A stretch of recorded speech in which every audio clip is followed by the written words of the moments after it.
Hi everyone, welcome back to my channel. Ngasigi video se aise last month da haitare aduda laikiba handak tha simadi adum maya karabda thokna dread na ko hol oina ulake na mamangi video sing da di hai gi da na ko aduda gi adum hakchang nuai ta ba ke da matam se mayam am lauraga ngasidi kitang yam da sigi hol se ucharake product sing se Myntra dagi laigibane aduga anambana cosmetic ne adagi dress khara ne aduga dress ID yamna kano oibagai amta nate si se aina sum darkar oiba t-shirt gumba kai gumba dum khara sum laibane aduga cosmetic aigi amuk loigraga amuk laiba gai yaure adagi Avon gi pot amani khara yaure Purplle dagi mamangda laigibane adududi pulap set oina laigibane ai utkidre aduda aina sizinadriba nail polish amani yawi phajaba adu ulake aduga loira male adudo aje hawrase cosmetic sing sidagi hana si first ta sigi moisturizer sidagi hawrase moisturizer se Lakme gi peach milk sigi moisturizer se ne sise nahawai yamna taiba ko aina sumaino ina lakte tapto lakte akhoi gi tube kumba amda toroga laane lotion gumba gi form da dumaino oiba cream dem na light oiba cream neba ko aduga sigi peach ki sigi manam nungsiba yamna mild oiba manam sidi hana dagi dum namme ada sise aina handak keno da Myntra da sum yeng kan da yawram bada ne yamna nungai gi bani yamna de summer oiram ni na light oiba moisturizer si na nungai be heli dana ko adudugi sigi se laigi bane ai handak ki 15 days kumba de sise khara seasona ba je hawre atopa cream amta taida bi de sisna ngata anja eye cream taira matungda ko ada sigi cream je yamna nungai mayam je hozik summer da normal oiba skin type sing laidana ko adugumba sing du di adum sigi moisturizer se seasona ba yani yamna lighter moisturizer ne sisima laire Sigi price na masagi MRP se 349 layeba ko aduda aigi discount toro matungda phangi se 226 ta phangba aduga magi keno sidi tap sidi amna chawidana 250 gram ni 250 gram da si phangba se yam phajana hong kana phange next da sigi mascara se L'Oreal gi Last Paradise sigi mascara se ai bani sina ahum su bani lairi se sigi mascara se yamna nungai si mu nungai ba laite yamna black oiraga ko taiba matam se sta amura anira haidi mascara gi yamna ka hena work tawba am laidaine adudo tawdrasu yae sigi mascara se ado magi kitang nungai taba hairaga di akoina nungtigi sizinaba matam sadi ma waterproof oeba ko adudugi micellar water khangdi cleansing balm khangdi tawraga yamna khut yam thadaba ama matam khara change kokthokpa tokpada waterproof ni na kitang khut yamna changaga adum matam yam changaga khut tawdana matam yam thadaba do adu nungtigi nungai ti washable sina mu nungtigi tairakpada di nungai ba akhoi ising dang oirasu jar ta thokiba matam ja khutna sumain tak thokpada loin tholoidana adugi dunin aduna tabada di adum yam nungai sise Sigi MRP se 799 layeba ko aduduga magi after discount da lairi se 550 da phangiba adu sise kawe ngasigi myam puthorappa se ista yawramba de ningsangi ni Lakme gi shine line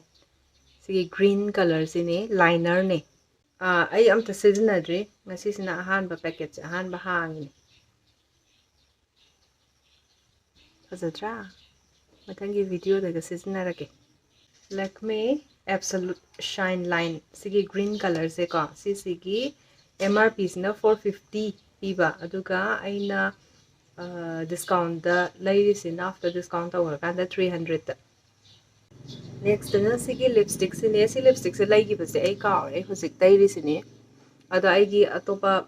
naika gi birthday suit ki lip liner da adu na hana tairo matungi kitang brown shade se khara kanu oibani natraga na si oitadi mauve color oeba ko Free the Nudes L'Oreal gi by Color Rich sigi kano si yengse yam phajasani sise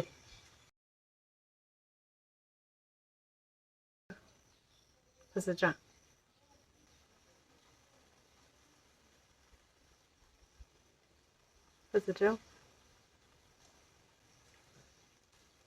manam yam nungsi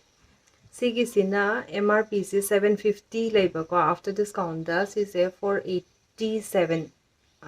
283 offer lere 487 da phangi mamangi aigi video da makeup tutorial amada si se yaudi yawgrabane adudo mayam da ulake si si sigi pulap laiminna base se yawpane aduda ne na hall tawbudo ulake na hairami do sigi Maybelline gi super stay matte ink si ming sina 15 lover si sina price 650 layeba ko aduga after discount da 422 yeng se si ai amurak anirak taigre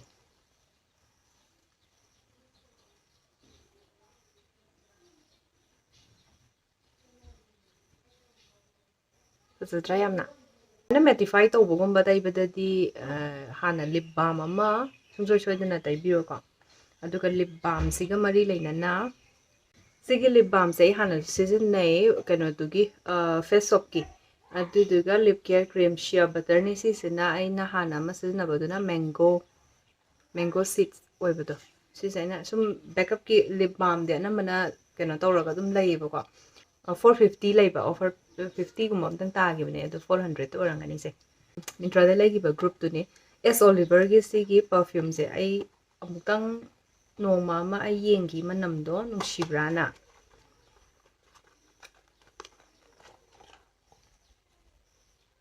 sisa iditine yamna long last ti yam hena tawni thajade pung mari gumba ti dum chatkadobe male ahum mari gumba kitang floral oiba adugumba manam namme manam diamna nungsiba ko aduga magi MRP sina 1900 after discount ta aina phangrisi 1140 sesa phangiba sigi perfume sima laire adu ngasai gi L'Oreal gi laibada L'Oreal gi product amani yawidana ko adu laibadu da sigi kaino gi si hape L'Oreal Men Expert bubble plug nupagi beard ki kai taina na bone se ma hape adu yumda nupagi laibase moina siznarani dress di last tawse hojik ne Avon gi se tawrasi Avon gi se adum akoi angang amma Keisham gi angang amma manan bimsam leibo ko inong bi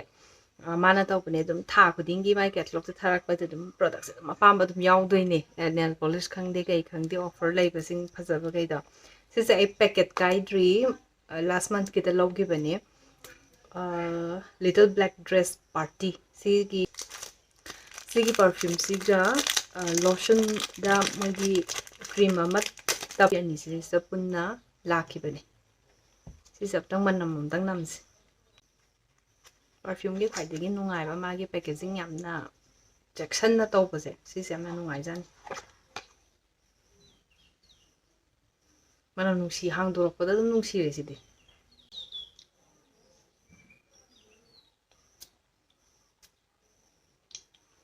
mana nungsiye evening gumbada chaibada manam yam nungsirani se ayung nungthildagi na evening gi adumaina oiba kitang manam nungsibado adugumba ma yawe manam yam nungsiye manam khunungsim doi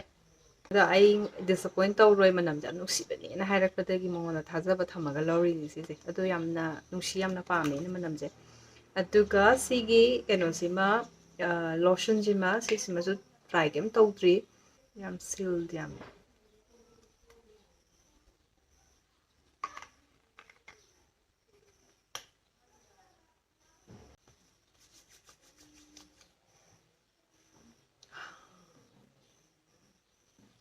kari lay noma thaina namgiba manam yam nungsiba lay ama manam nammi manam nungsire hojiki perfume duga lotion duga gi mabani punbagi price to aduduna 1549 ani sida Avon gi tawringai sista sigi nail polish sisimaga yeng crystals hai crust crystals sisna sigi mamingsna rose quartz sigi pink oibashina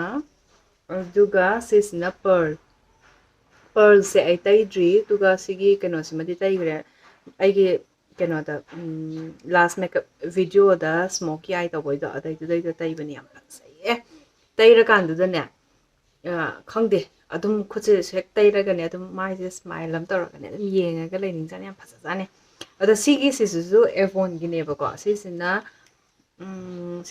all in one BB nail color ꯍꯥꯏ ꯁꯤꯁꯦ ꯑꯗꯨꯒ ꯁꯤꯁꯦ ꯌꯥꯝ ꯐꯖꯅꯤ ꯑꯩ ꯃꯊꯪꯗ ꯁꯤ ꯂꯧꯊꯣꯛꯈ꯭ꯔꯀꯥꯟꯗ ꯇꯩꯒꯦ ꯉꯁꯤꯁꯦ ꯁꯤ ꯇꯩꯒꯗꯧꯕꯅꯦ ꯑꯩ ꯀꯥꯎꯔꯕ ꯑꯗꯣ ꯁꯤ ꯑꯅꯤꯁꯦ ꯂꯩꯔꯦ ꯁꯤ ꯀ꯭ꯔꯤꯁꯇꯦꯜꯁꯤꯡꯁꯤꯗꯤ ꯂꯣꯏ ꯐꯖꯩ ꯀꯂꯔꯁꯦ ꯃꯥꯒꯤ ꯃꯔꯤ ꯂꯥꯛꯄꯅꯦꯕꯀꯣ ꯑꯗꯣ ꯁꯤꯒꯤ ꯑꯅꯤꯁꯦ ꯃꯥꯅ ꯌꯥꯝ ꯐꯖꯕꯅꯦꯅ ꯍꯥꯏꯕꯗꯒꯤ ꯁꯤꯁꯦ ꯑꯗꯨꯝ ꯂꯧꯔꯦ ꯃꯥꯅ ꯔꯤꯀꯃꯦꯟ ꯇꯧꯔꯛꯄꯗꯣ ꯍꯥꯏꯕꯗꯤ ꯃꯥꯅ ꯍꯥꯟꯅ ꯎꯈ꯭ꯔꯕꯅꯤꯅ ꯃꯆꯨꯗꯣꯀꯣ ꯑꯗꯨꯒ ꯁꯤꯒꯤ ꯄ꯭ꯔꯥꯏꯁꯅꯅꯦ 229 ꯄꯤ ꯑꯗꯨꯒ ꯁꯤꯃꯗꯤ ꯀꯥꯎꯔꯦ 150 170 ꯁꯥꯏꯃ 200 ꯃꯨꯛ ꯑꯗꯥꯏꯅ ꯄꯤꯔꯝꯒꯅꯤ ꯁꯤꯃꯗꯤ ꯑꯗꯨꯒ ꯑꯦꯚꯣꯟꯒꯤ ꯄꯣꯠꯁꯦ ꯁꯨꯃꯥꯏꯅ ꯂꯩꯔꯦ ꯑꯗꯣ ꯊꯥ ꯈꯨꯗꯤꯡꯒꯤ ꯑꯗꯨꯝ ꯂꯥꯛꯄꯅꯦ ꯁꯤ ꯅꯠꯇꯕ ꯑꯇꯣꯞꯄ ꯂꯤꯞꯁꯇꯤꯛ ꯈꯪꯗꯦ ꯀꯩ ꯈꯪꯗꯦ ꯌꯥꯝ ꯂꯧꯕꯅꯦ ꯑꯩ ꯂꯧꯊꯣꯔꯛꯇ꯭ꯔꯦ ꯑꯩ ꯀꯥꯎꯁꯨ ꯀꯥꯎꯔꯦ ꯄ꯭ꯔꯣꯗꯛꯁꯤꯡꯗꯣ ꯀꯩꯀꯩ ꯂꯧꯈꯤꯕꯅꯣꯗꯣ ꯑꯗꯨꯒ ꯍꯟꯗꯛꯀꯤ ꯃꯃꯥꯡꯒꯤ ꯊꯥꯒꯤꯗꯁꯨ ꯑꯃ ꯍꯥꯏꯈꯤꯕꯅꯦ ꯑꯗꯨꯒꯤ ꯀꯩꯀꯥꯗꯨꯁꯨ ꯑꯩ ꯌꯦꯡꯅꯤꯡꯉꯤ ꯑꯦꯛꯁꯥꯏꯇꯦड ꯌꯥꯝꯅ ꯑꯣꯏ ꯆꯠꯂꯒ ꯑꯩꯈꯣꯏꯅ ꯁꯣꯞꯄꯤꯡꯁꯨ ꯍꯧꯖꯤꯛ ꯇꯧꯗ꯭ꯔꯕꯅꯤꯅꯅꯦ ꯁꯨꯃꯥꯏꯅ ꯂꯥꯛꯄꯁꯤꯡꯁꯦ ꯌꯥꯝ ꯅꯨꯡꯉꯥꯏꯕ ꯑꯗꯨꯒ ꯁꯤꯒꯤꯁꯤꯡꯁꯦ ꯁꯤꯒꯤꯁꯤꯡꯁꯤꯅꯦ ꯑꯇꯣꯞꯄ ꯑꯩꯅ ꯄꯔꯄꯜꯗꯒꯤ ꯂꯩꯈꯤꯕꯗꯣ ꯁ꯭ꯇꯦ ꯀꯣꯔꯀꯤꯒꯤꯅꯦꯕꯀꯣ ꯁꯤꯁꯤꯅ ꯒ꯭ꯔꯤꯟꯒꯤ ꯁꯤ ꯁꯦꯠ ꯁꯤꯁꯤꯁꯨ ꯌꯥꯝ ꯐꯖꯩ ꯇꯩꯕ ꯑꯗꯨꯒ ꯁꯤꯁꯤꯅ ꯄꯔꯄꯜ ꯑꯣꯏꯕꯁꯦ ꯁꯤꯁꯦ ꯌꯥꯝ ꯐꯖꯩ ꯁꯤꯃ ꯇꯩꯔꯦ ꯑꯗꯨꯒ ꯁꯤꯃ ꯍꯥꯟꯅ ꯇꯩꯈ꯭ꯔꯦ ꯄꯔꯄꯜꯁꯦ ꯑꯩ ꯑꯇꯣꯞꯄ ꯚꯤꯗꯤꯑꯣ ꯁꯝꯒꯤ ꯇꯧꯕꯒꯤ ꯚꯤꯗꯤꯑꯣꯒꯤ ꯑꯗꯩꯗꯨꯗꯩꯗ ꯌꯥꯎꯗꯤ ꯌꯥꯎꯕꯅꯦ ꯑꯗꯨꯒ ꯁꯤꯁꯤꯅ ꯇꯣꯞ ꯀꯣꯠ ꯑꯣꯏꯅꯅꯦ ꯁꯤꯁꯨ ꯁ꯭ꯇꯦ ꯀꯣꯠ ꯁꯤꯁꯤꯅ NYBꯒꯤ ꯑꯗꯨ ꯁꯨꯃꯥꯏꯅ ꯂꯩꯈꯤꯕꯅꯦ ꯁꯤꯒꯤ ꯄ꯭ꯔꯥꯏꯁꯇꯤ 100ꯀꯤ ꯃꯅꯨꯡꯗ ꯂꯩꯈꯤꯕꯅꯦ 80 ꯃꯨꯛ ꯑꯗꯨꯋꯥꯏꯃꯨꯛꯇ ꯑꯗꯣ ꯇꯩꯕꯗꯣ ꯑꯗꯨꯝ ꯁꯤꯁꯦ ꯀꯨꯏꯅꯁꯨ ꯑꯗꯨꯝ ꯂꯣꯏꯅ ꯆꯠꯂꯤ ꯑꯗꯨꯒ ꯃꯥꯒꯤ ꯕ꯭ꯔꯁ ꯅꯨꯡ ꯀꯩꯀꯥꯗꯨꯁꯨ ꯑꯗꯨꯝ ꯂꯣꯏꯅ ꯇꯩꯕ ꯅꯨꯡꯉꯥꯏ ꯑꯗꯣ ꯑꯇꯣꯞꯄ ꯍꯥꯏꯗꯤ ꯄꯔꯄꯜꯗꯒꯤ ꯑꯗꯨꯝ ꯂꯩꯔꯒꯗꯤ ꯅꯦꯜ ꯄꯣꯂꯤꯁꯁꯤꯡꯁꯤꯁꯨ ꯃꯌꯥꯝꯁꯨ ꯑꯗꯨꯝ ꯇ꯭ꯔꯥꯏ ꯇꯧꯕꯤꯌꯨ ꯅꯨꯡꯉꯥꯏ ꯌꯥꯝꯅ ꯐꯦꯃꯁ ꯑꯣꯏꯕ ꯌꯨꯇ꯭ꯌꯨꯕꯀꯤ ꯂꯤꯞ ꯕꯣꯝꯗꯣ ꯌꯨꯇ꯭ꯌꯨꯕꯇ ꯑꯗꯨꯝ ꯑꯅꯝꯕꯅ ꯌꯥꯝ ꯀꯩꯅꯣ ꯑꯣꯏꯅ ꯇꯧꯕꯅꯤ ꯃꯤ ꯈꯨꯗꯤꯡꯃꯛꯀꯤ ꯑꯗꯨꯝ ꯍꯥꯏꯗꯤ ꯌꯥꯝꯅ ꯍꯣꯡꯕ ꯁꯥꯏꯠꯇ ꯌꯦꯡꯀꯥꯟꯗꯨꯗ ꯌꯥꯝꯅ ꯐꯦꯚꯣꯔꯥꯏꯠ ꯑꯣꯏꯅꯕꯅꯦ ꯕ꯭ꯂꯨ ꯍꯦꯚꯟꯒꯤ ꯁꯤꯒꯤ ꯂꯤꯞ ꯕꯣꯝꯁꯦ ꯑꯗꯣ ꯑꯩ ꯂꯩꯕꯗꯒꯤ ꯑꯃꯨꯔꯛ ꯑꯅꯤꯔꯛꯇꯤ ꯇꯩꯗꯤ ꯇꯩꯔꯦ ꯑꯗꯨꯒ ꯁꯤꯗ ꯁꯨꯝ ꯁꯤꯖꯤꯟꯅꯕꯗ ꯑꯩꯅ ꯐꯦꯁ ꯋꯥꯁꯀꯤꯗꯣ ꯁꯤꯖꯤꯟꯅꯗꯕ ꯍꯥꯏꯇꯥꯔꯦ ꯑꯗꯣ ꯑꯗꯨꯝ ꯁꯤꯗ ꯊꯝꯃꯒꯗꯤ ꯑꯗꯨꯝ ꯁꯤꯖꯤꯟꯅꯗꯣꯏꯅꯦꯕꯀꯣ ꯑꯗꯣ ꯁꯤꯒꯤ ꯕ꯭ꯂꯨ ꯀꯂꯔꯗ ꯀꯂꯔ ꯌꯥꯝ ꯂꯩꯕꯅꯦ ꯃꯥꯒꯤ ꯃꯅꯝ ꯑꯗꯣ ꯑꯩꯅ ꯁꯤ ꯕ꯭ꯂꯨꯗ ꯂꯧꯕꯅꯦ ꯁꯤꯁꯦ ꯄ꯭ꯔꯥꯏꯁꯇꯣ 60 ꯃꯨꯛ ꯑꯗꯨꯃꯥꯏꯅ ꯄꯤꯕꯅꯦ ꯑꯗꯨꯒ ꯉꯁꯥꯏ ꯃꯤꯟꯇ꯭ꯔꯥꯒꯤ ꯂꯩꯈꯤꯕꯗꯣ ꯁꯤꯃꯒ ꯌꯥꯎꯔꯤ ꯁꯤꯁꯤꯅ ꯃꯥꯔꯛꯁ ꯑꯦꯟ ꯁ꯭ꯄꯦꯟꯁꯔꯒꯤ ꯕꯣꯗꯤ ꯂꯣꯁꯟꯅꯤ ꯁꯤꯁꯦ ꯕꯣꯗꯤ ꯂꯣꯁꯟꯁꯤ ꯌꯥꯝ ꯅꯨꯡꯉꯥꯏ ꯌꯥꯝ ꯏꯪ ꯂꯥꯎꯔꯒꯅꯦ ꯁꯤꯃ ꯅꯨꯡꯉꯥꯏ ꯁꯤꯁꯦ MRPC 399 100 ꯁ꯭ꯋꯥꯏꯗꯗꯤ ꯑꯗꯨꯝ ꯂꯩꯔꯝꯒꯅꯤ ꯍꯥꯏꯗꯤ ꯌꯥꯝꯅ 399 ꯍꯥꯏꯔꯒ ꯁ꯭ꯋꯥꯏꯗꯗꯤ ꯑꯗꯨꯝ ꯂꯩꯔꯝꯃꯣꯏꯕ ꯑꯣꯐꯔ ꯈꯔ ꯇꯧꯔꯛꯑꯝꯒꯅꯤ ꯑꯗꯨꯒ ꯂꯩꯈꯤꯕꯒꯅꯤ ꯑꯩ ꯁꯤꯁꯦ ꯄ꯭ꯔꯤꯚꯤꯌꯁ ꯍꯥꯏꯒꯠꯄꯗꯣ ꯌꯥꯗ꯭ꯔꯦꯕ ꯀꯩꯅꯣꯗ ꯐꯣꯟꯗ ꯃꯥꯒꯤ ꯑꯣꯔꯗꯔꯗ ꯂꯣꯁꯟꯁꯦ ꯁꯤꯃ ꯂꯩꯔꯦ ꯁꯤꯗꯒꯤ ꯂꯩꯈꯤꯕ ꯄ꯭ꯔꯣꯗꯛꯈꯩꯅꯦ ꯇꯣ ꯁꯤꯁꯦ ꯍꯟꯗꯛꯀꯤ ꯑꯩꯒꯤ ꯁꯝ ꯀꯂꯔ ꯀꯩꯀꯥ ꯇꯧꯕꯗꯣ ꯑꯗꯨꯗꯨꯒꯤ ꯀꯦꯔꯥꯇꯤꯟ ꯇꯧꯈꯤꯕꯗꯨꯒꯤ ꯁ꯭ꯋꯥꯁꯀꯣꯞꯀꯤ ꯁꯤꯁꯦ ꯀꯦꯔꯥꯇꯤꯟ ꯁ꯭ꯃꯨꯠ ꯁꯤꯅ ꯁꯦꯝꯄꯨ ꯁꯤꯅ ꯀꯟꯗꯤꯁꯅꯔꯅꯦ ꯑꯗꯨꯒ ꯁꯤꯁꯤꯅ ꯑꯥꯐꯇꯔ ꯋꯥꯁ ꯇꯧꯔꯀꯥꯟꯗꯨꯗ ꯁꯤꯔꯝꯅꯦ ꯁꯤꯁꯤꯅꯀꯣ ꯀꯦꯔꯥ ꯁ꯭ꯇ꯭ꯔꯦꯠ ꯇꯧꯕꯒꯤ ꯃꯣꯏꯅ ꯁꯤꯒꯤ ꯀꯦꯔꯥꯇꯤꯟ ꯌꯥꯎꯕ ꯀꯩꯅꯣꯁꯦ ꯄ꯭ꯔꯣꯗꯛꯁꯦ ꯔꯤꯀꯃꯦꯟ ꯇꯧꯔꯛꯄꯗꯒꯤ ꯀꯩꯅꯣꯗ ꯑꯣꯟꯂꯥꯏꯟꯗ ꯑꯣꯔꯗꯔ ꯇꯧꯔꯗꯤ ꯌꯥꯝ ꯁꯨꯝ ꯀꯨꯏꯔꯅꯤꯅꯅꯦ ꯃꯣꯏꯒꯤꯗꯨ ꯑꯗꯨꯝ ꯌꯥꯎꯕꯗꯒꯤ ꯂꯧꯁꯤꯜꯂꯛꯄꯅꯦ ꯑꯗꯣ ꯁꯤꯒꯤ ꯀꯩꯅꯣꯁꯤꯅ ꯄ꯭ꯔꯥꯏꯁꯁꯤꯅꯅꯦ ꯁꯤꯒꯤ ꯑꯍꯨꯝꯁꯤꯗ 2200 ꯑꯣꯏꯌꯦꯕꯀꯣ ꯁꯤꯁꯨ ꯌꯥꯎꯔꯒ ꯁꯤ ꯑꯍꯨꯝꯁꯤꯗ ꯑꯗꯣ 2200ꯁꯦ ꯃꯣꯏꯅ 100 ꯂꯦꯁ ꯇꯧꯔꯛꯑꯦ 2100ꯗ ꯐꯪꯉꯤ ꯁꯤ ꯑꯍꯨꯝꯁꯦ ꯑꯗꯨꯝ ꯑꯣꯟꯂꯥꯏꯟꯗꯁꯨ 5% ꯑꯗꯨꯒ ꯌꯥꯝꯃꯕꯗ 10%ꯒꯗꯤ ꯑꯗꯨꯝ ꯄꯤꯕꯅꯦ ꯑꯗꯨꯒ ꯑꯣꯐꯔ ꯑꯇꯣꯞꯄ ꯃꯇꯝꯗꯗꯤ ꯀꯩꯁꯨ ꯂꯩꯇꯕꯅꯦ ꯑꯗꯨꯃꯥꯏꯅ ꯇꯧꯔꯒ ꯁꯤꯖꯤꯟꯅꯕꯗꯤ ꯅꯨꯡꯉꯥꯏ ꯌꯥꯝꯅ ꯃꯥꯏꯜድ ꯑꯣꯏ ꯁꯦꯝꯄꯨ ꯀꯩꯀꯥ ꯇꯧꯕ ꯃꯇꯝꯗꯨꯗ ꯍꯧꯖꯤꯛꯁꯤꯒꯤ ꯄ꯭ꯔꯗꯛ ꯃꯌꯥꯝ ꯂꯣꯏꯔꯦ ꯗ꯭ꯔꯦꯁ ꯌꯦꯡꯉꯁꯤ ꯁꯤꯒꯤ ꯇꯤ ꯁꯔꯠꯁꯦ ꯗ꯭ꯔꯦꯁ ꯕꯦꯔꯤꯒꯤ ꯇꯤ ꯁꯔꯠ ꯌꯥꯝꯅ ꯐꯖꯩꯌꯦ ꯁꯤ ꯇꯤ ꯁꯔꯠꯁꯦ ꯑꯩ ꯑꯃꯨꯛꯇꯪ ꯇ꯭ꯔꯥꯏ ꯇꯧꯈꯤꯗ ꯉꯥꯏꯔꯤ ꯑꯗꯨꯒ ꯁꯤꯒꯤ ꯐꯦꯕ꯭ꯔꯤꯛ ꯀꯩꯀꯥꯁꯤꯁꯨꯅꯦ ꯌꯥꯝꯅ ꯅꯨꯡꯉꯥꯏꯕ ꯑꯣꯏꯌꯦ ꯁꯤꯒꯤ MRPꯁꯦ 949 ꯑꯗꯣ 340ꯗ ꯑꯣꯐꯔ ꯑꯗꯨꯗ ꯂꯩꯕꯅꯦ ꯑꯗꯣ ꯁꯤꯒꯤ ꯀꯂꯔ ꯀꯩꯀꯥꯁꯤꯒ ꯑꯩꯅ ꯁꯨꯝ ꯇꯤ ꯁꯔꯠ ꯌꯦꯡꯕ ꯃꯇꯝꯗꯨꯗ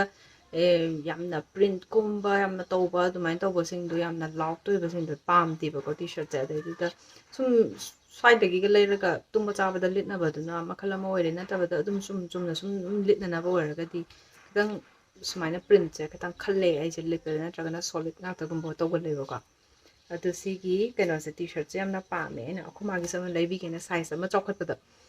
ꯑꯗꯩꯗꯨꯗ ꯑꯃꯨꯛ ꯀꯥꯔꯠꯇ ꯍꯥꯞꯆꯤꯟꯕꯅꯦ ꯑꯗꯣ ꯍꯧꯖꯤꯛ ꯑꯝꯇ ꯗꯦꯂꯤꯚꯔꯤ ꯇꯧꯗꯦꯗꯅꯀꯣ ꯑꯗꯨꯗꯨꯒꯤ hojik lei hol toraga so sigi kenose leire t-shirt se next sigi furit se kenose da di kitang til oye do sidana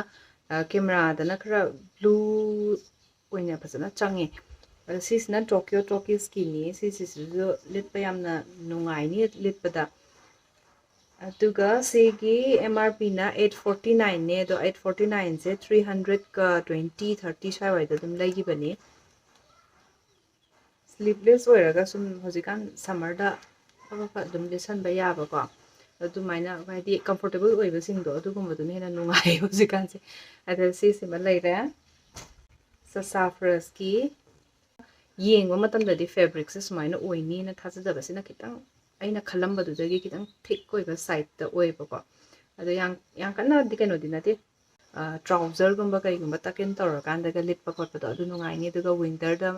mathak tu da trench coat gumba hapa khangde ama khangde dugi layer to bo kotpa da sam nungai ni na leibani aduga magi MRP na 999 ne ba ko 999 sai na lupa 600 ka 10 20 sai wai da leibani sigi kano je kurse digi rope ama ETC gi rope ne ba ko sise kuiraba aina cart ta yaw base aduga ne leigi base su kuiraba aduga tha ani muki maya da sang sise singaw yorokta sigi rope se mai ai da magi ki namba khonaba budi yawe ba ko aduga sisna kaftan gumba gi type ta khara mawong se hadi stitch se itaw taw de ba aduga lit pa khotpa kaino da di adum phajai magi kaino se ma kisan gra kan du da phajra sigi price na 2199 leiba ko adu aina leiba matam da 999 da leiba satin finish oira kan da sigi kaino siga yamna elegant oiba yamna feminine oiba kaino ma fabric na oihela ha tare phajai yamna sise color amaga thokpane khara peach oiba ama ado sisina phajaba se hele peach tu su phajaba di do sisina hele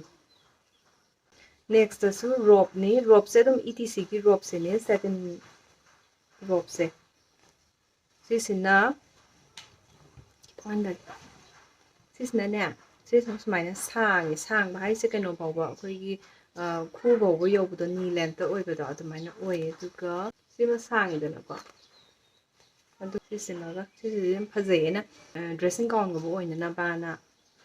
khalaga laibani adu sisisu price se 2199 ne sisisu 900 ke dai wai da dum orangani 1000 muk 900 ka 10 se laiba sigi kano se adu mai offer lakpagi sumaina lakpane ba adu offer se yam laktabani offer se aduga mana amumu hadi kuina aigi kano se wish list se yauraga cart te yauraga sum laibani ne aina ne price handagiba matam do khangba adu dum lai hobani sigi kurta se sleeveless pa mi ra khangdi hekta lai matam da khanba da cart te yai po sin je yeng kana sleeveless ka to adu lai ka du sumaina dum oiram ba yang kana di asang ba khotpa se yang kana yawram de duga sise adum brak makha ba chu le dana aduga side slit na taba mamang do oina kena tawbudu mamang do ni yawbudu adu to yawe anok kine aigi size loina medium ngakta ne aduga sigi price na 2299 lagiba ko adu moi se MRP se yam jabone simba se dum discount yamna piraga dum laibane 800 900 sarwai de loin laiba ngakta ne sise stegi hena adi kurta da ka shu yamna tangna ka shu laina ti dana ko aduga night suit simadi aina laibana ti simadi gift ne inaw no bigi sise mana kudang sang doi ne aduga ausiga suit ne adu ai try tawre sise nungai litpa ko pa F Bella hai ba brand name se ko magi price na 1499 yam phajai sise adu sise na Aurelia gi suit ni sise yam setlang na sise ai gi leiba suit mayam se da gi sise ni amba me na classic oi jan ꯈꯨꯗꯥꯡꯁꯤꯅ 3/4 slip ꯑꯣꯏꯗꯣꯏꯅꯦꯕꯀꯣ ꯁꯨꯃꯥꯏꯅ ꯈꯣꯡꯒ꯭ꯔꯥꯎꯁꯤꯅ ꯀꯣꯇꯟꯅꯦ ꯁꯤꯅ ꯗꯨꯄꯠꯇꯥ off white ꯀꯂꯔꯅꯦꯕꯀꯣ ꯍꯥꯏꯗꯤ ꯐꯣꯟꯗꯒꯤ ꯅꯝꯕꯅꯤꯅ ꯀꯂꯔꯁꯦ ꯐꯩꯔ ꯇꯥꯏꯗ ꯀꯃꯥꯏꯅ ꯇꯥꯏꯅꯣ ꯈꯪꯗꯦꯕ ꯑꯗꯣ ꯁꯤꯃ ꯑꯩꯒꯤ ꯄ꯭ꯔꯣꯗꯛ ꯃꯌꯥꯝꯁꯦ ꯍꯧꯖꯤꯛ ꯂꯣꯏꯅ ꯎꯠꯄꯁꯦ ꯂꯣꯏꯔꯦ ꯑꯗꯣ ꯁꯤꯁꯦ ꯆꯦꯟꯖ ꯇꯧꯊꯣꯔꯛꯀꯦ ꯈꯤꯇꯪ ꯌꯦꯡꯁꯤ